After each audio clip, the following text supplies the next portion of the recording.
do this, you do one, okay, you learn one, then you do two, then back to one. Then you do two, then three. Then you do 1, 2 and 3, so it's in memory. Okay? Then I'll pressure test you. I call that numbers. You've got to do, yeah? It's all fun. Yeah? Okay? Training is fun, yeah? Okay. Okay? So number one. My name is Master Sillitoe, Chief Instructor of Bulldog Chapter. My Bulldog Chapter was born or given birth by Grandmaster Nickelstick in 2009, April 27th. It's the same day as Nick of East Chapter was born on the 27th of April 2003.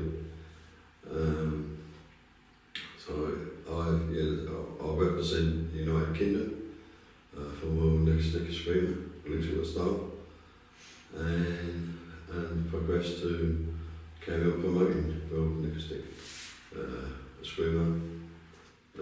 My early background in martial arts, going back many years. My first was I started judo at school in the senior, we called senior high school.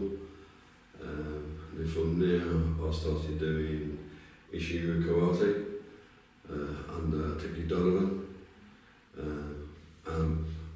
under one of his black belts, Will Bernard. Then I carry on to do karate, then I tried other karate systems. Then from there, at the same time, I started learning jiu-jitsu in various different systems. Then I progressed into FMA, and my first instructor for Screamer or his stick work was Sensei Steve Merritt of Shosho Fighting Arts, and then he was the student of Bob Bling of the United Kingdom. Then from there I progressed to training with Sensei Steve Merritt. Then I met Joe Aguilera. He's a Filipino guy who lives in the UK, and I was training with him for 2 years at his home. Then I progressed to train in other FMA systems. One was under John Harvey, Grandmaster John Harvey, and then I started doing stick competitions, full contact in armour and low armour, and paddy stick fighting as well. And I was picked for the Great Britain team, and my first World Championships was in Cebu, the Philippines, and that's when I met Grandmaster Nickelstick. And then from there, when I met Nickelstick, I arranged private training with him. And then I liked his style and his system and his attitude and his ways. So I progressed for 4 days training with him. Then I went back out there to Nick back in 2009 to train with him every day for 3-4 weeks. I trained every day, and I progressed. And then I'll go back ever since then. My preference is that my left hand is more dangerous than this hand. Where I got my name from the Bulldog, White Become Bulldog chapter, because in my sparring competitive days, because I'm so used to fighting close range, and when we do the Balintawak, because it's close range, I used to fight and get into the opponent's space, And because the size of me and I go in, continuous attacking, they nicknamed me the Bulldog. And when I started training with Jim Nick in Cebu, I had to fill in a membership form many years ago, and name and address, and then he come on nickname, and then I put Bulldog, and ever since then he calls me Bulldog. Don't calls me Martin. He calls me Bulldog in messages and conversation, and when he gave me certification to teach Nickelstick Screamer, he gave me a chapter and he said we call it Bulldog chapter. So that's how Bulldog was born. Okay, nice. Okay. And you've done many other Filipino martial arts before, and then you went to Balintawak and stayed there. What do you think is, what do you like especially on Balintawak? The Balintawak I like is the closeness, because I like to closeness. I've trained in Dr. Paris, one of the nuns. I just trained, I'm not graded, but I just train in, it's just the feel and what it's like to train.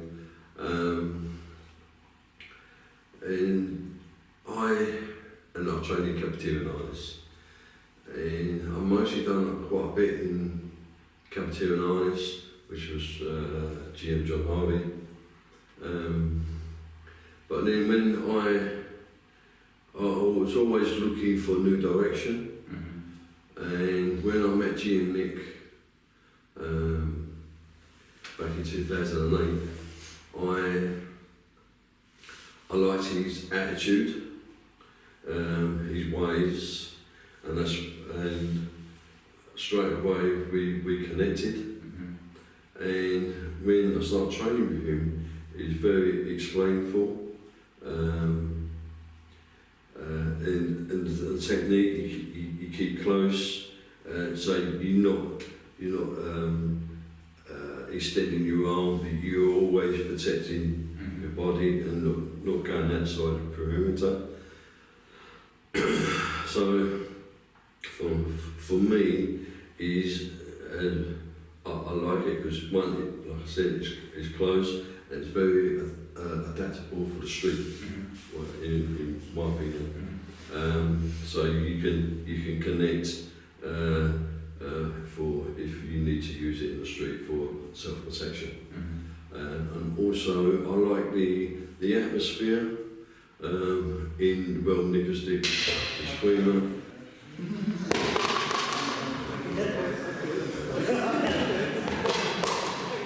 Say you for yourself specialize in some aspects of the Balintawak, or is there some specialties you have incorporated? What special techniques? Special techniques. What special techniques I like in Balintawak is the lockings and the trappings. I quite like that from that aspect. Also, when you do the yoga and the plug out, you go in, and I try to find an entry how to disarm, because I'm always looking and learning how to do new disarms, new locks, and trappings.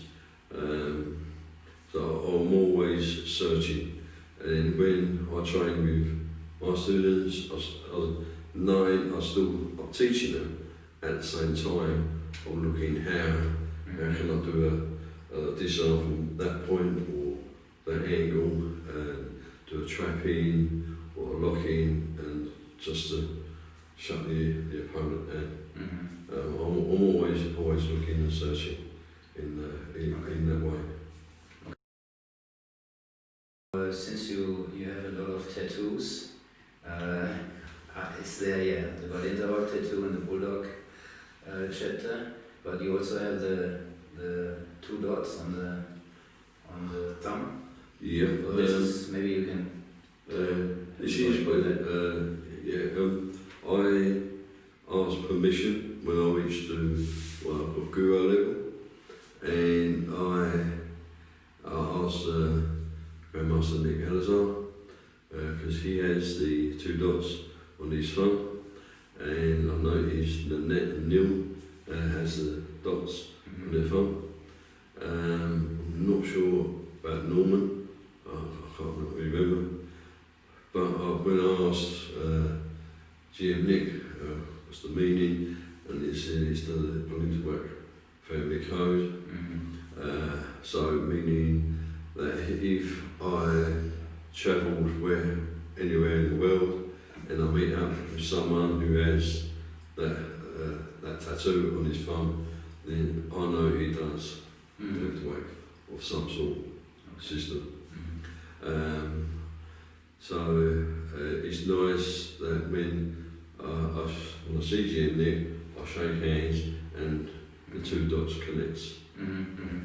Some people ask me why that is, but it's the people outside the FMA martial arts or outside Balintawak.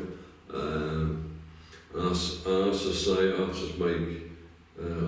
it's a family. I just say it's a family code, right? And they think they must be something mysterious about me, but I'm not mysterious. Okay, but it's a family code.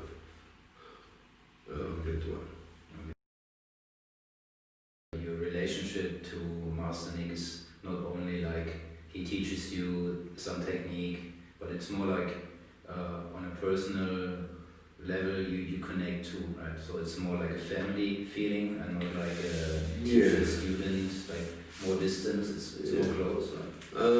In my view, when I train with GM Nick, he's a student and teacher, and that's what I want, is the two. So I'm his student, I go to his classes, I train with other students.